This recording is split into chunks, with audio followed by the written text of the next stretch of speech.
வணக்கம் தோழர்களே, இங்கே பாருங்கள், ஃபுட்பால் பிளேயருக்கு ஸ்டாச்சு வச்சுருக்காங்க. அன்னை தெரசா பக்கத்தில், அம்பேத்கர் பக்கத்தில். வாங்க, ஏன் அங்கே போனேன்னு சொல்கிறேன். நேற்று நைட்டு வேறு நம்ம ஆளு தோற்றதுலேருந்து சோகத்தில் தான் இருந்தேன். எந்திரிச்சதோ 1 மணி. அதுக்கப்புறம் ப்ரோட்டீன் கோல் எடுத்துகிட்டு நம்ம சில திங்ஸ் வாங்க கிளம்பிட்டேன். போகிற வழியில் நாயர் கடையில் ஒரு டீயை போட்டு சின்ன சின்ன ஐட்டம் தான், என்ன அது இதுன்னு வாங்க வேண்டியது இருந்துச்சு.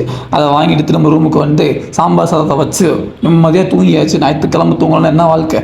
அதுக்கப்புறம் நண்பர்களே, நான் ஜிம்மில் சேரலான் இருக்கேன். நீங்கள் என்ன சொல்கிறீங்க? அதுக்கப்புறம் நம்ம எப்போ போல் பண்ண வேண்டிய மொட்டை மாடி பயிற்சிகள்லாம் பண்ணி முடிச்சுட்டு கண்ணாடி முன்னாடி உடம்ப பார்க்குறது ஓகே நல்லா இருக்குது அப்படின்னு சொல்லி பார்த்துட்டு, நம்ம ஃபாலோவர் தோழர் இன்றைக்கி வந்துருந்தாரு. வாங்க திரும்ப நம்ம ஷூ வாங்க போகலான்னு சொல்லி பெங்களூரில் முக்கால்வாசி கதையை சொல்லிக்கிட்டு முக்கால்வாசி ஏரியாவை சுற்றி காட்டினார். போகிற வழியில் வண்டியை மாற்றிடலாம்லோ, இந்த வண்டி ஆகாதுன்னு சொல்லி அவரோட சின்ன வண்டியை எடுத்துகிட்டு நாங்கள் கிளம்பிட்டோம். கடைக்கு கூட்டு போவார், மற்ற வீட்டில் தான் சேல்ஸ் பண்ணுறாங்கன்னு சொல்லி வீட்டுக்கு போனோம். அங்கே நம்ம சைஸ் இன்றைக்கும் கிடைக்கல. நம்மளோட பேட் லக்கா என்னன்னு தெரியல. பரவாயில்ல ப்ரோ, வாங்க உங்களுக்கு நான் பீஃப் வாங்கி தரேன்னு சொல்லிட்டு ஒரு சரியான கடைக்கு கூட்டு போனார்.